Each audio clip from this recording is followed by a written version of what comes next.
మాతృదేవోభవ. వదలను నీ పాదములు కదలను నీ చింత నుండి కామాక్షి. జగన్మాత. వదలను నీ పాదములు కదలను నీ చింత నుండి కామాక్షి. సంపదలు సమస్త సుఖములు ఆపదలైన కదల్చలేవు భక్తుని మనమున్. సంపదలు సమస్త సుఖములు ఆపదలైన కదల్చలేవు భక్తుని మనమున్. వదలను నీ పాదములు కదలను నీ చింత నుండి కామాక్షి. ఏబిఎన్ ఆంధ్రజ్యోతి ప్రేక్షక మహాశయులందరికీ నవజీవన వేదం అనే కార్యక్రమంలో 1439వ భాగానికి, ప్రత్యేకించి లలితా సహస్రానికి సాగుతున్న సామాజిక వ్యాఖ్యలో 139వ భాగానికి స్వాగతం పలుకుతున్నాం. మనం 205వ నామం నుంచి 6వ నామంలోకి వెళుతున్నాం. సర్వయంత్రాత్మకాయే నమః అని 205 చదువుకున్నాం.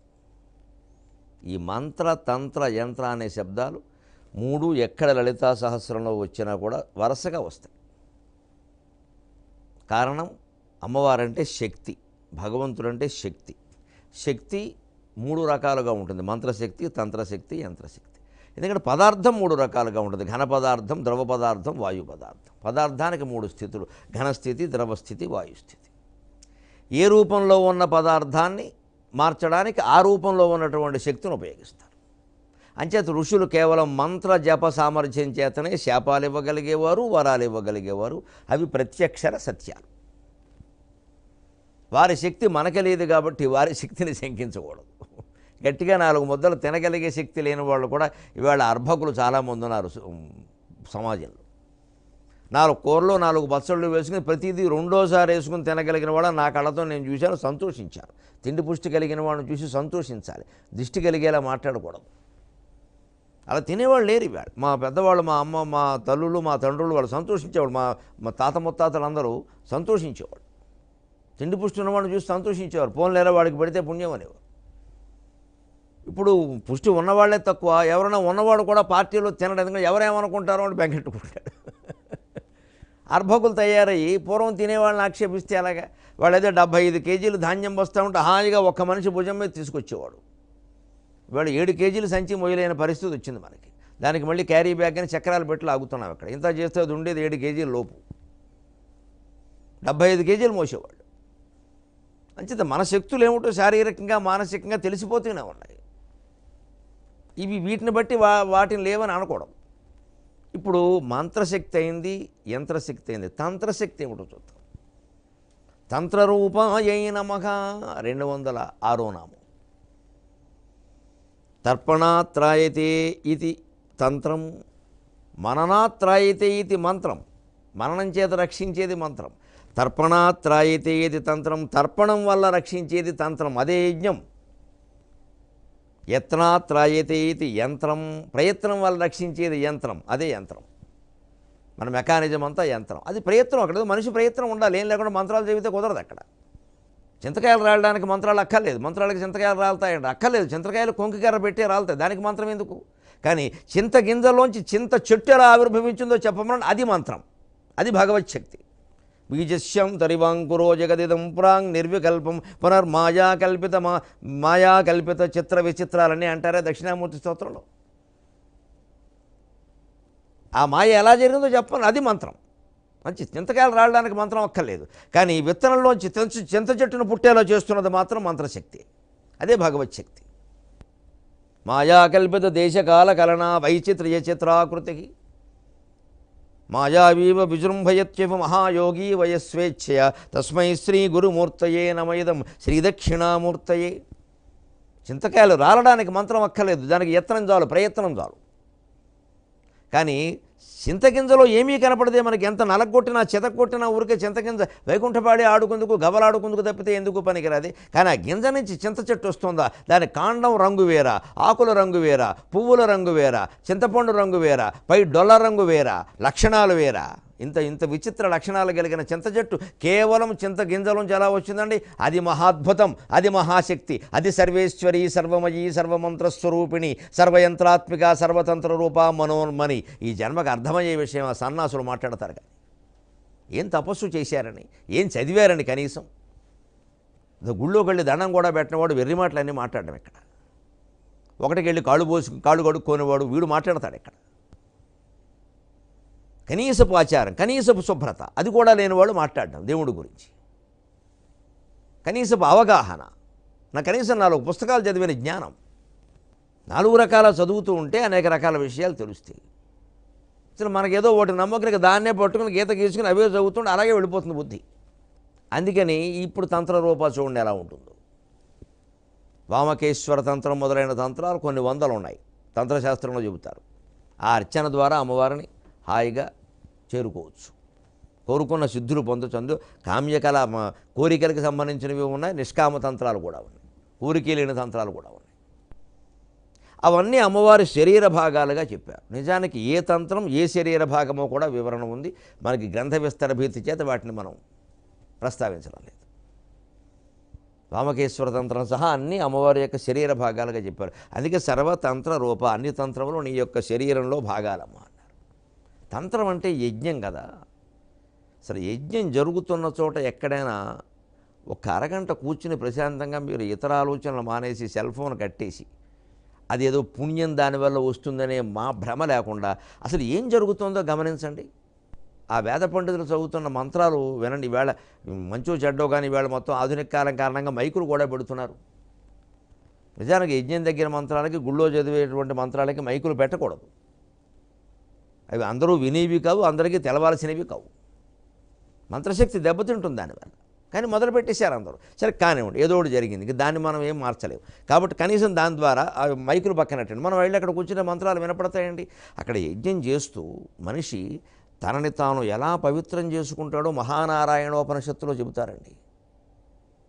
తనలో ఉండే పంచభూతాలు, పంచప్రాణాలు, పంచ విషయాలు, త్రికరణాలు ఇవన్నీ శుద్ధి కావాలి, శుద్ధి కావాలి, శుద్ధి కావాలి. పృథివ్యప్తేజో వాయురాకాశామే శుద్ధ్యంతాం జ్యోతిరకం విరజా విపాప్మా భూయాసు గుస్వాఖ. ఇదండి పృథివ్యప్తేజో పృథివ్యప్తేజో వాయురాకాశాఖ మే శుద్ధ్యంతాం. నా శరీరం రూపంగా ఏర్పడినటువంటి భూమి, అప్ నీళ్లు, తేజో అగ్ని, వాయువు ఆకాశము, ఈ పంచభూతాలు కూడా శుద్ధిగా ఉండునుగాక, చిత్తశుద్ధి కలిగి ఉండునుగాక, ఏ మాలిన్యములు లేకుండునుగాక. జ్యోతిరకం భూయాసం, నేను జ్యోతిగా వెలుగొందాలి. విరజాభూయాసం, నేను ఎటువంటి మాలిన్యాలు లేనివాడినై స్వచ్ఛంగా ఉండాలి. విపాప్మా భూయాసం, అన్ని పాపాలు తొలగిపోయిన వాడిని అయి ఉండాలి. జ్యోతిరకం విరజా విపాప్మా భూయాసు స్వాఖ పృథివ్యప్తేజో వాయురాకాశామే శుద్ధ్యంతాం జ్యోతిరకం విరజా విపాప్మా భూయాసు స్వాఖ. శబ్దస్పర్శరూపరసగంధా మే శుద్ధ్యంతాం జ్యోతిరకం విరజా విపాప్మా భూయాసు గుస్వాఖ. ప్రాణాపాన వ్యానోదాన సమానా మే శుద్ధ్యంతాం జ్యోతిరకం విరజా విపాప్మా భూయాసు గుస్వాఖ. మనోవాక్కాయ కర్మాణి మే శుద్ధ్యంతాం జ్యోతిరకం విరజా విపాప్మా భూయాసు గుస్వాఖ. ఆత్మా వై మే శుద్ధ్యంతాం జ్యోతిరకం విరజా విపాప్మా భూయాసు గుస్వాఖ. అంతరాత్మా వై మే శుద్ధ్యంతాం జ్యోతిరకం విరజా విపాప్మా భూయాసు గుస్వాఖ. పరమాత్మా మే శుద్ధ్యంతాం జ్యోతిరకం విరజా విపాప్మా భూయాసు గుస్వాఖ. ఇది యజ్ఞం. నాలో ఉండే నా శరీరానికి మూలమైన పంచభూతాలు పవిత్రం కావాలి, తద్వారా నేను జ్యోతిస్వరూపుణ్ణి కావాలి. నాలో ఉండే మాలిన్యాలు తొలగిపోవాలి, విరజ. నాలో ఉండే పాపాలు తొలగిపోవాలి, పాపపుడు ఆలోచనలు తొలగిపోవాలి, విపాప్మ. ఇవన్నీ భూయాసుగ్గు స్వాక. అందుకోసం నేను ఈ హవిస్సు సమర్పిస్తున్నాను. పరమాత్మ నన్ను మన్నించి నన్ను మంచివాణ్ణి చేయి. మొత్తం సమాజ క్షేమాన్ని కాంక్షించేది యజ్ఞం అండి. అందుకే ఎప్పటికీ ఏదైనా మహత్తరమైన కార్యక్రమం జరిగితే అది కార్యక్రమం ఏమిటండి, అది యజ్ఞం అండి అంటారు. అది యజ్ఞం అండి, వాళ్ళ ఇంట్లో జరిగింది పెళ్ళి కాదండి, యజ్ఞం అంటారు. యజ్ఞం చేసినంత పని ఏందంటారు. యజ్ఞం చేసినంత పని ఏందంటారు. ఏదైనా పెద్ద కార్యక్రమం జరిగింది, ఏదైనా కార్యక్రమం దెబ్బతిన్నా కూడా చేయకుండా చేస్తే ఇలాగే ఉంటా. చేయక ఇంతకాలానికి బుర్రిగాడ యజ్ఞం చేశాడని అని కూడా అంటారు. ఎవడా బుర్రిగాడ ఎవరో యజ్ఞం ఏమిటో. చేయక ఇంతకాలానికి బుర్రిగాడ యజ్ఞం చేశాడని. ఆ యజ్ఞం అనే మాట అంత గొప్పగా, అంత వైభవోపేతంగా, అంత ఉన్నతంగా వాడతారని మన సంస్కృతిలో. జీవితాన్ని ఒక యజ్ఞం చేసుకోవాలి. అప్పుడు సర్వతంత్ర రూపాయై నమః అంటే ఏమిటో అర్థమవుతుంది. తంత్ర రూపాయై నమః 206వ నామం తంత్ర రూపాయై నమః అన్నీ శుద్ధి పొందాలి, అన్నీ శుద్ధి చెందాలి, అన్నీ పరిశుద్ధంగా ఉండాలి అని తన జీవితం పరిశుద్ధంగా ఉండాలని, తద్వారా సమాజం మొత్తం పరిశుద్ధం కావాలని వైదిక ఋషి, వైదిక విద్యార్థి కోరుకుంటున్నాడు. ఇప్పుడు వేదం సమస్త అభ్యుదయాలకి మూలమా కాదా ఆలోచిద్దాం. అందుకే ఇక్కడ అమ్మవారిని తంత్రరూప, అన్ని తంత్రములు ఆవిడవే అని ఎందుకంటున్నారు అంటే, ఆకాశాత్ పతితం తోయం యథా గచ్చతి సాగరం సర్వదేవ నమస్కార కేశవం ప్రతి గచ్చతి. మనం ఏ రూపంలో భగవంతుడిని ఆరాధించినా, ఏ రూపంలో ఆయనకి ఏమి సమర్పించినా అన్నీ ఒక్కరికే చెందుతాయి. నేను కృష్ణుడికి నిన్న పూజ చేశానండి, మరి మళ్ళీ వేళ రామచంద్రమూర్తికి ప్రత్యేకంగా మళ్ళీ చెయ్యాలని అక్కర్లేదు. కృష్ణుడికి చేసిన పూజే రాముడికి. కృష్ణుడు వేరు, రాముడు వేరు కాదు. ఏ ఒక్క రూపంలో మనం భగవంతుడిని ఆరాధించినా అన్ని రూపాల్లోనూ ఆరాధించినట్టే. ఈ రూపాలు లెక్కలేం లేవు. అసలు రూపం లేకపోవడమే ఆయన స్వభావం. కాకపోతే అనేక రకాల రూపాల్లో ఆరాధించడం ఎప్పుడూ తప్పు కాదు. మనది బహుళ ఆరాధన సంస్కృతి. అందుకే అనేక రకాల పండుగలు అంటే మనకి ఆ పండుగలన్నీ కూడా ప్రకృతికి అనుగుణంగా ఏర్పడ్డాయి. మనకి ఋతువులకి, కాలానికి, దాన్ని బట్టి నైవేద్యాలు ఉంటాయి. శ్రీరామనవమికే ఉంటుంది పానకం, ఎందుకంటే వేసవకాలం కాబట్టి. వినాయక చవితికే ఉండ్రాళ్ళు ఉంటాయి, ఎందుకంటే వర్షకాలం కాబట్టి. ఇంత చక్కగా భౌతికత, నైతికత, సంస్కృతి అన్నీ మిళితమైపోయినటువంటి ధర్మం ఒక హిందూ ధర్మం మాత్రమే. అంత గొప్పది మనం ఉంటున్న ధర్మం. ఆచరించకపోవడంలోనూ, అవగాహన లేకపోవడంలోనూ, ఈ రెండే లోపాలంటే ఇవి. ఆచరణ లేదు, అవగాహన లేదు అసలు ముందు మనకి. దాన్ని ఏదో సాంకేతికంగా చేసేస్తున్నాం మనం. 4 ఉండ్రాళ్ళ నైవేద్యం పెడితే పుణ్యం అనేవాడు ఒకడు, ఇక 40 ఉండ్రాళ్ళు పెడదామనేవాడు ఒకడు. ఈ మధ్య బాగా వెర్రి ముదిరిపోయి 1000 ఉండ్రాళ్ళతో అభిషేకం. చచ్చిపోతాడు వినాయకుడు అన్యాయంగా. ఈ ఉండ్రాళ్ళ బాధ, చీమల బాధ, ఎలకల బాధ పడలేక. ఇదేం అజ్ఞానం అండి? 1000 ఉండ్రాళ్ళతో అభిషేకమా? ఎందుకంటే బుద్ధి జ్ఞానం లేని పని ఉందా? మనకు తోచిన వల్ల చేయడమేనా గోళ్ళల్లో? ఉండ్రాళ్ళు పిండి పిండిగా ఉంటాయి, అసలు తినడమే కష్టం అది. అవన్నీ పట్టుకెళ్ళి దేవుడి మీద అక్కడి నుంచి ప్రసాదం అన్నమా పట్టుకెళ్ళిపోవడం. ఒకటి మళ్ళీ నాకు వేలి మీద వచ్చింది, నాకు సరిగ్గా పెదవి మీద ఉండడం వచ్చింది, నా అదృష్టం ఏమిటి? దానికి అంత అదృష్టం చేసుకోవాలా? ఇవన్నీ మన ఊహలు. అసలు ఆ ఉండడం ఎందుకు తినమన్నారో, ఎలకెందుకు ఆయనకు వాహనం ఏందో, దాని పేరు అనింద్రుడు అని ఎందుకు అన్నాడు, ఇవన్నీ ఎవరికి అక్కర్లేదు. బొత్తిగా ఆచరణ లేకపోగా అవగాహన కూడా లేకుండా పోయింది. అందుకే ఆచారాలు మొత్తం గుడ్డాచారాల కింద తయారవుతున్నాయి, అన్ని విమర్శలకు గురవుతున్నాయి. మనం ఏం చేయాలో అది చేయడం మానేసి ప్రతిదీ మెగా ప్రోగ్రాం. ఎందుకంటే 1,00,000 మంది రావాలి ఇక్కడికి, చందాలు ఇవ్వాలి వాళ్ళందరూ. ఇంకా మొత్తం ఈ చైర్మన్ గారు బాగా బాగుపడాలి, ఇంకా తర్వాత రాజకీయాల్లో చేరాలి వెళ్ళి. విషయం అదే. ఎన్నికల్లో ఖర్చు పెట్టడానికి డబ్బు కావాలిగా, అదంతా ఇలా సంపాదించుకోవాలి. అని ఏ దేవతకి చేసిన ఏ నమస్కారమైనా, ఏ దేవుడికి ఏ రూపంలోనూ ప్రకృతి పరంగా ఆరాధన చేసినా అది భగవంతుడికే చెందుతుంది. ఇది తంత్ర రూపం ఏ నమః. ఇప్పుడు మనోన్మని, మనోన్మని మనస్సు ఉన్మనం చెందే అవస్థ. అంటే మనస్సు లయమైపోవడం. ఎప్పుడు లయమవుతుంది? సరిగ్గా త్రిపుటి నశించినప్పుడు. అంటే ధ్యానం, ధ్యేయం. ధ్యానం చేసేవాడు, ధ్యానం చేయడం అనే పని, ధ్యానం ద్వారా చేరుకోదగిన వస్తువు. ఈ 3 ఉండకూడదు, ధ్యానమే ఉండాలి. ధ్యాత ఉండద్దు, ధ్యేయం ఉండద్దు, ధ్యానమే ఉంటుంది. అదే త్రిపుటి నశించడం అంటే. ధ్యాతాన్ని ప్రత్యేకంగా ఉన్నంతసేపు అహం అనేది ఉంటూనే ఉంటుంది. మంచిది. ఈ ధ్యాత కూడా ధ్యానంలో కలిసిపోతాడు, ఆ ధ్యేయం కూడా ధ్యానంలో కలిసిపోతుంది. ధ్యానమే భగవంతుడు. అంటే చేసే పనే భగవంతుడు. Work is worship. అలాగే జ్ఞాత, జ్ఞానం, జ్ఞేయం. జ్ఞాత అంటే తెలుసుకునేవాడు, జ్ఞానం అంటే తెలుసుకునే విధానం, తెలుసుకోవడం అనే పని. అలాగే జ్ఞేయం, తెలుసుకోబడే వస్తువు. ఆ జ్ఞేయము, జ్ఞాత రెండు కూడా జ్ఞానంలో కలిసిపోవాలి. అలాగే ద్రష్ట, దర్శనం, దృశ్యం. ద్రష్ట అంటే చూసేవాడు, దర్శనం అంటే చూడడం అనే పని, దృశ్యం అంటే చూడబడే వస్తువు. ఆ దృశ్యము, ఈ ద్రష్ట కూడా దర్శనంలో కలిసిపోవాలి. ఇదే త్రిపుటి నశించడం, ఒకటిగా మిగలడం అంటే.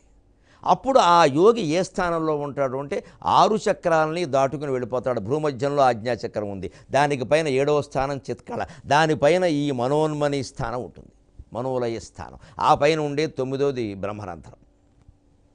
ఇక్కడ వరకు 6, 7వది చిత్కళా స్థానం, 8వది మనోన్మని స్థానం, 9వది బ్రహ్మరంధ్ర స్థానం. అక్కడికి వెళ్ళిపోతాడు. అప్పుడు అక్కడ దేవత ఉండదు, ప్రత్యేకంగా కాలం ఉండదు, తత్వం ఉండదు, ఏమీ ఉండవు. ఒక నిరామయమైన స్థితి, ఒక నిరాకారమైన స్థితి, ఒక నిశ్చలమైన స్థితి. అది ఎలా సాధించాలి? మనం ముందు ఈ శబ్ద స్పర్శ రూపరసగంధాలు రకరకాల ఆకర్షణలు చాపల్యాలు ఏవో ఉంటూ ఉంటాయి. వీటిని తగ్గించుకోవాలి. విషయాల పట్ల మనస్సుకుండే ఆసక్తిని తగ్గించుకోవాలి. తిన్నాంగా చాలు, పడుకున్నాంగా చాలు, చూశాంగా చాలు, పొందాంగా చాలు, ఇక వదిలేయాలి. సంపాదించాంగా చాలు, అలాగే వదిలేయాలి. ఇంకా ఆ విషయాల పట్ల ఆసక్తిని ముందు తగ్గించుకోవాలి. అప్పుడు క్రమంగా ఆ మనస్సు హృదయం లోపలికి చూస్తూ ఇక బయటికి మనస్సును ఎప్పుడైతే మనం లోపలికి బయటికి చూడనివ్వలేదో, అది ఎక్కడో అక్కడికి చూడడం, ఏదో ఒకటి అనుభవిస్తూ ఉండడమే దాని లక్షణం కాబట్టి లోపలికి చూస్తుంది. అంటే బయటికి చూడనీయకుండా చేయడమే ప్రత్యాహారం యోగశాస్త్రంలో. అప్పుడు లోపలికి తప్పనిసరిగా చూస్తాం. మనం నిద్రపోయినప్పుడు గమనించండి, రెప్పలు మూసేసాం, ఏవీ వినం, పడుకున్నాం, మనస్సుకు బయటికి చూసే అవకాశం లేదు. అందుకే లోపలికి చూస్తుంది, అందుకే కల వస్తుంది. ఎక్కడొక్కడ చూడాలి, ఏదో ఒకటి అనుభవించాలి, దాని లక్షణం అది. మనం బయటకు చూసే అవకాశం లేకుండా ఎప్పుడైతే అన్ని తలుపులు మూసేసామో పిల్లి కొట్టేవాడి మీద తిరగబడుతుందని మనస్సు లోపల తిరగబడుతుంది. అప్పుడు కళ్ళు వస్తాయి. పేడకళ్ళ పెట్టి భయపెట్టేస్తుంది. ఎందుకంటే బయటికి తీ నాకు బయట ప్రపంచాన్ని చూడాలని. ఇది మనస్సు మనం ఏడిపిస్తున్న విధానం. పేడకలు రాగానే బేరమని బయటకు వస్తాం, మళ్ళీ ప్రపంచాన్ని చూస్తాం. అంత మనసుకి ఆయన తలుపు తీసాడు పోదాం బయటికి అని మొత్తం వీటిని 14 లోకాలు తిప్పేస్తుంది. అంచేత విషయం పట్ల నిరాసక్తత కలిగిన వెంటనే మనస్సును హృదయోన్ముఖం చేసి హృదయంలో దాన్ని నిరోధించాలి. మంత్రజపం అక్కడ చెయ్యాలి. అలాగే నమశివాయ, నమో నారాయణాయ, శ్రీమాత్రే నమః ఏదో ఒకటి పట్టుకుని దాన్ని కథ లేకుండా చేయాలి. అప్పుడు క్రమంగా అక్కడేది ఉన్మరణం పొందుతుంది. అదే లయం, అదే పరమపదం. అప్పుడు అదే మనోన్మని స్థితి. అంటే ఇంద్రియ నిగ్రహం ద్వారా, ప్రత్యాకారం ద్వారా క్రమంగా మనస్సును అంతర్ముఖం చేస్తే, అంతర్ముఖ సమారాధ్యగా అమ్మవారిని ఆరాధిస్తే, అలా లోపలికి ఆ మంత్రజపం ద్వారా అలాగే ఉండిపోయి అదే ఇష్టం అవుతుంది. ఇంకెవరైనా పిలిస్తే చికాగ్గా ఉంటుంది. మీరు పడండి, నాకు చెప్పకండి, చికాగ్గా ఉందంట. మరి కోప్పడతారు. అసలు అయితే యోగి అయిన వాడు కూడా కోప్పడతాడు. ఆత్మజ్ఞానం ఉన్న యోగి అయినా మహానుభావులు కూడా కోప్పడతారు. అది క్షణకాలం ఉంటుంది. వారు కోప్పడ్డారేమిటి అనకూడదు. వాడు పరమతత్వంలో వాడు లీనమైపోయి వాడు ఉంటే ఊరికే అదా పరమాన్నం అంటే వాడు వస్తాడా? వాడు ఒళ్ళు మండిపోతుంది. వాడికి ఒకసారి కేకలేస్తాడు, లేదా కొడతాడు, తిడతాడు, లేదా అవతల పోతాడు, మొత్తం ఏ గుహలో ఒక్క పారిపోతాడు. ఎందుకంటే వాడికి ఏం అక్కర్లేదు. వాడిని పట్టుకుని చంపేస్తూ ఉంటే ఎలాగా? వాడి దాన్ని వాడిని వదిలేయాలి. మనం ఎలాగో బాగుపడం, వాడు బాగుపడ్డాడు, వాడిని వదిలేయాలి. ఎంతవరకు ఉండాలో అంతవరకే ఉండాలి. ఇక్కడ మనోన్మని నామానికి వివరణ ముగించుకుంటూ మన్నించమని కోరుతూ ఒక్క మాట నేను చెప్పదలుచుకున్నాను. శాస్త్రం కాబట్టి చెప్పాలి. మనోన్మని అన్న రూపం వ్యాకరణం ప్రకారం పొరపాటు. మన ఉన్మని అని ఉండవలసిందే. ఎందుకంటే మనశ్శబ్దం సకారాంతం, అకారాంతం కాదు. అది అకారాంతం అయితే ఏదో దేవ ఉన్నతి, దేవోన్నతి, మహా ఉన్నతి, మహోన్నతి అన్నట్టుగా చెప్పేసేయచ్చు గుణసంధి చేసి. కానీ మనోన్మనిలో మన ఉన్మని, మనోన్మని అని గుణసంధి జరిగిందని అనుకుంటాం. గుణసంధి జరిగే అవకాశం లేదు. తెలుగు భాష పండితులు, సంస్కృత పండితులకు బాగా తెలుస్తుంది. మనశ్శబ్దం సకారాంతం, మనస్సు ప్లస్ ఉన్మని. ఆ సకారం లోపించడం మన ఉన్మని అవుతుంది తప్ప మనోన్మని కాదు. కానీ వ్యాస మహర్షి ప్రయోగం, వీటిని ఆర్ష ప్రయోగం, వైదిక ప్రయోగం అంటారు. వాటికో నమస్కారం పెట్టి మనం పక్కకి వెళ్ళిపోవడమే. మనోన్మన్యే నమః. సర్వతంత్రరూప మనోన్మని. ఇప్పుడు 54వ శ్లోకం. మాహేశ్వరి మహాదేవి మహాలక్ష్మీర్మృడప్రియ మహారూప మహాపూజ్య మహాపాతకనాశని. అందులో మళ్ళీ 208వ నామం మాహేశ్వర్యై నమః. మహేశ్వరుని యొక్క శక్తినే మాహేశ్వరి అంటారు. మహేశ్వరస్య శక్తి. మహేశ్వరుడు సదాశివుడు. ఆ పరమాత్మ యొక్క శక్తినే మహేశ్వరి అంటారు. మహేశ్వరుని యొక్క అని రావడంలోనే మహేశ్వరునికి సంబంధించింది కాబట్టి మాహేశ్వరి అని దీర్ఘం వస్తుంది. ఇక్కడే మనం కొంతమంది పొరపాటుని ఇక్కడ మాహేశ్వరి అనకుండా మహేశ్వరి మహాదేవి అని చదివేవాళ్ళు కూడా ఉన్నారు. అలా చదవకూడదు. ఎందుకంటే మహేశ్వరి నామం మరో చోట వస్తుంది మనకి. మహేశ్వరి మహాకాళి మహాగ్రాస మహాశన అపర్ణ చండిక చండముండాసర నిషూదిని తర్వాత వస్తుంది. అక్కడ కూడా మహేశ్వరి వస్తుంది. మనం మొదట చెప్పుకున్నాం లలితా సహస్రంలో ఏ ఒక్క నామం కూడా పునరావృత్తి కావడం అన్న సమస్య ఉండదు. ఎక్కడైనా మనం ఒకే నామం 2 సార్లు అలా చదువుతున్నాము అంటే అక్కడ ఏదో మార్పు ఉందన్నమాటే మనం పెద్దలను అడిగి తెలుసుకోవాలి. ఇక్కడ ఉన్నది మాహేశ్వరి, ఆ తర్వాత వచ్చేది మహేశ్వరి. ఇక్కడ ఉన్నది దీర్ఘం, అక్కడ ఉన్నది హ్రస్వం. గ్రహిద్దాం. మాహేశ్వరి అని ఎందుకు అంటాము అంటే అదే కుటుంబ సంబంధమైంది కౌటుంబికం అన్నట్టుగానే మహేశ్వర సంబంధమైంది మాహేశ్వరి. మహేశ్వర సంబంధమైన శక్తి. ఆ శక్తే మొత్తం ఈ విశ్వాన్నంతటినీ నడిపిస్తుంది. అనంతకోటి బ్రహ్మాండాలని తన ఆకర్షణ శక్తితో పట్టుకొని నడిపిస్తుంది. ఆ ఆకర్షణ శక్తి ఎలా ఉంటుంది, ఆ ఆకర్షణ శక్తిలో ఉన్నప్పుడు ఒక సౌర కుటుంబంలోకి మరొక సౌర కుటుంబం వచ్చే ప్రయత్నం చేస్తే ఎలా ఉంటుంది, దాని పరిణామాలు ఎలా ఉంటాయి, పరిస్థితులు ఎలా ఉంటాయి అనేది మనకి భాగవతంలో చతుర్థ స్కంధంలో ధ్రువోపాఖ్యానంలో చెబుతారు. ధ్రువోపాఖ్యానం అద్భుతమైన ఖగోళ విజ్ఞానానికి ఆధారమైన కథ, కేవలం పురాణ కథ కాదు. ఉత్తానపాదుడని ఒక రాజు, ఆయనకి సునీతి సురుచి అని ఇద్దరు భార్యలు. సునీతి కొడుకు ధ్రువుడు, రాజుకు సురుచి అంటే ఎక్కువగా ఇష్టం. ఆ సురుచికో కొడుకు ఎవడో ఉన్నాడు. ఆ సురుచి కొడుకు వెళ్ళి ఆయన ఒళ్ళో కూర్చున్నాడు. ధ్రువుడికి కూడా కూర్చోవాలని అనిపించింది. కూర్చుంటే వెంటనే సురుచి వచ్చి తోసేసింది. మీ అమ్మకి మీ నాన్నగారికి మీ అమ్మ అంటే ఇష్టం లేదు, నేనంటేనే బాగా ఇష్టం, అందుకే నువ్వు నా గర్భాన పుడితేనే ఇక్కడ కూర్చోగలుగుతావు, ఆ పనికి మాలింది ఆయన గర్భాన పుట్టావు, నువ్వు కూర్చోడానికి వీల్లేదని పంపిస్తుంది. పాపం చిన్న పిల్లవాడు ఇంకా చేస్తే 6 ఏళ్ల పిల్లవాడు అవమానాన్ని తట్టుకోలేక కన్న తల్లి దగ్గరికి పరిగెట్టుకుని పడితే, ఆ అమ్మాయి ఏమందో అది నిజమేనయ్యా, మన పరిస్థితి అలాగే ఉంది, మీ నాన్నగారు నా కేసి చూడడమైనా లేదు, ఎవరన్నా రాజులు వచ్చినప్పుడు అతిథులు వచ్చినప్పుడు పెద్ద భార్య అని పరిచయం కూడా చేయడం లేదయ్యా, నాకే లేని గౌరవం నీకెందుకు ఉంటుంది నాయన, మనం ఇలా పడవలసిందే అంటే, అమ్మా ఈ దుఃఖాలకి నివృత్తి లేదా అన్నాడు 6 ఏళ్ల కుర్రాడు. వెంటనే తల్లి చెప్పింది, అందరికీ దిక్కులేని వారందరికీ దేవుడే దిక్కురా, శ్రీమన్నారాయణుడే దిక్కునాయన అంటే, అయితే ఆ నారాయణుడితో నేను తేల్చుకుంటాను. 6 ఏళ్ల కుర్రాడు తపస్సుకు వెళ్ళి 7 రోజుల్లో శ్రీమన్నారాయణమూర్తిని ప్రత్యక్షం చేసుకోగలిగాడండి. ఆ ధ్రువుడికి ప్రత్యక్షమైనటువంటి శ్రీమన్నారాయణుడు ఇప్పటికీ ఆంధ్రదేశంలో తూర్పుగోదావరి జిల్లాలో కిర్లంపూడికి దగ్గరగా ఉండే దివిలి అనే గ్రామంలో 108 తిరుపతుల్లో ఒకటిగా కీర్తించబడే దివిలిలో ఉన్నాడండి ఆంధ్ర మహావిష్ణువు. వెళ్ళి సేవించండి. ధ్రువుడికి ఏ రూపంలో ఆయన దర్శనమిచ్చాడో అలాగే ఉన్నాడు. పైగా వెళ్ళిన వాళ్ళు ఎంత పొడుగుతో ఉంటే అంత పొడుగ్గా కనపడతాట, పొట్టిగా ఉంటే పొట్టిగానే కనపడతాట. ఆ క్షేత్రానికి ఆ ప్రసిద్ధి కూడా ఉంది. పైగా విచిత్రంగా కుడి చేతిలో చక్రం, ఎడమ చేతిలో శంఖం ఉంటాయి ఎక్కడైనా సరే, కానీ అక్కడ కుడి చేతిలోనే శంఖం ఉంటుంది, ఎడమ చేతిలో చక్రం ఉంటుంది. ఎందుకంటే ధ్రువుడికి అలాగే కనపడ్డాడు. సరే, ఆయనకి ఏదో ధ్రువస్థానం ఇచ్చాడు. ఇస్తూ 26,000 ఏండ్లు శనం అట్టి ధ్రువక్షితి పదంబు నీవు ప్రాపింతువు అన్నాడు. అక్కడ ఉంది రహస్యమంతా. భాగవతంలో చతుర్థ స్కంధంలో ఉంటుంది ఈ వచనం. అక్కడ నాకు ఏదో ఉన్నతమైన స్థానం కావాలి, సవత్తెలు నన్ను తోసేసింది అంటే ఆయన అంటాడు, ఇవేవి చెప్పకుండాను అసలు మొత్తం సృష్టిలోనే ఉన్నతమైన స్థానం ఒకటి ఉందయ్యా, నీ ఇల్లు బంగారంగాను, ఆ స్థానమే నీకు ఇస్తాను నేను, అది మామూలు స్థానం కాదయ్యా. ఎందేని మేధియందు పరిభ్రామ్యమాణమైన గోచక్రమును బోలే గ్రహ నక్షత్ర తారాగణ జ్యోతిశ్చక్రమును నక్షత్రంబుల పేర సప్తఋషులను తారకా సమేతులై తిరుగుచుండుదురో అట్టి ధ్రువక్షితి అను పదంబు నీవు 26,000 ఏండ్లు శనన్ ముందట ప్రాపింతువు. ఇది వచ్చిన అక్కడ ఉండేది భాగవతంలో. నేను యథాతథంగా చెప్పాను. నాకు సవత్తల్లి కిందకి తోసేసింది, మా నాన్నగారి తొడ మీద కూర్చునే భాగ్యం ఉంటే నాకు చాలను కుర్రాడు అడిగితే 26,000 ఏళ్ళ యాగు నీకు ప్రపంచంలోనే ఉన్నతమైన స్థానం ఇస్తానడం ఏమిటండి వాడు అడిగింది వాడికి ఇవ్వకుండా. అందుకే వ్యాస మహర్షి అక్కడ కథలో ఏం చెప్పాడు అంటే, ధ్రువుడు ఇంటికి ఎడుతుంటే ఎలా వెళ్ళేట, నా అతిప్రీతో అజగాత్పురం అన్నాడు. అంతగా సంతృష్టి లేకుండా ఏమిటో దేవుడు ఏదో ఇచ్చాడు నాకేం అర్థం కాల అనుకుంటూనే వెళ్ళాట.